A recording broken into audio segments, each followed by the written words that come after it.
नमस्कार, मैं हूँ सुनीता शर्मा। आज मैं सभी माँओं के लिए कुछ बोलना चाहती हूँ। बहुत दिनों से मेरे मन में आ रहा था कुछ लाइंस प्रस्तुत करना और आप सभी को सुनाऊं। माँ को सब पता होता है।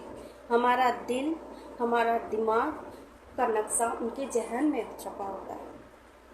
शायद इसलिए ही माँ को हमारी खबर हमसे ज़्यादा उन्हें होती है।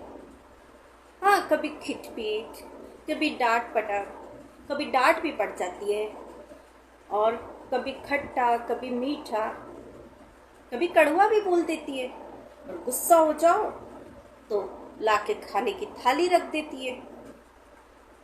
इनके डांट में भी प्यार छुपा होता है। माँ को सब पता होता है।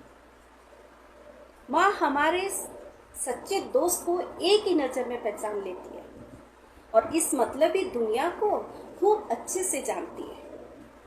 इसलिए ही हद से ज़्यादा ख्याल रखती है। बुखार हमें होता है, चिंता इन्हें होती है और इनको ज़्यादा ठंड लगती है तो स्वेटर हमें पहना देती है। हम चाहे हंसी का नकाब गम पर लगाए या गम का नकाब हंसी पर, या 1000 बार समझाए, माँ कुछ भी तो नहीं हुआ है। अच्छा बेटा, फिर मुंह क्यों इतना उतरा हुआ है? इन्हें कही अनकही सबका अंदाजा होता है। इनकी प्यार के हदें नहीं होती है। माँ अपने बच्चों के सामने कोई भी इनके लिए मुश्किलें बड़ी नहीं होती है। जान बसती है इनकी हम में और हमारी इनमें।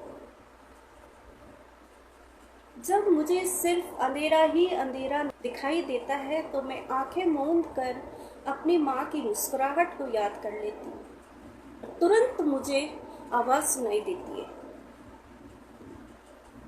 और एक बात है, ताज्जुब की बात है, माँ कितनी भी दूर क्यों न हो, एक हेलो आवाज़ सुनते ही पहचान लेती है। और वो अपना गम कभी लफ्जों में बयां नहीं करती, चाहे वो कितना भी परेशान क्यों ना हो। हमारी उम्मीदों का पुल जोड़ना नहीं भूलती है। जैसे माँ प्यार करती है ना, वैसा कोई नहीं कर सकता, वरना फूंक मारने से भला कोई जख्म बढ़ता है। माँ की बाहों में जन्नत और बातों में खुदा होता है, क्योंकि माँ को सब पता होता है। सुनने के लिए धन्यवाद। मिस यू लॉट माँ।